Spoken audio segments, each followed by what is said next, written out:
When you move into a formal management position, you quickly start to gain access to information you otherwise wouldn't have known.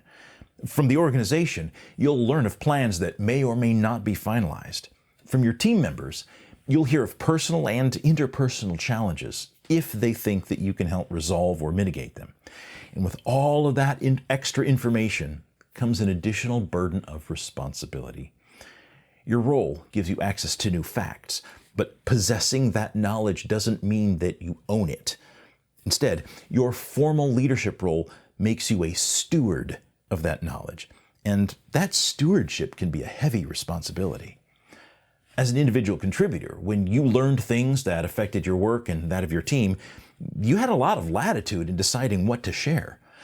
But now there are some things you'll learn that you're obligated to keep to yourself, and other things that you're obligated to share with others. Here's some things to consider when deciding whether to share, and if so, to whom.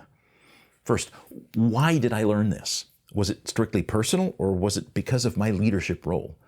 2, who could be harmed if I share this information too early? 3, who needs this information in order to make a good decision?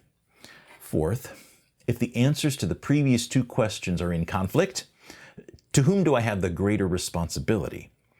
Here's a hint. When you're operating in an official management capacity, your obligation to the organization is greater than your obligation to an individual on your team. And that's one of the toughest adjustments for most managers to make.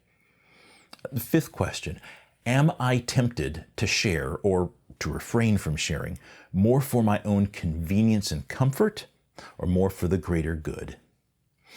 If you'd like to explore a specific situation in more detail, let's talk. Visit stevedwire.com/talk to start the conversation.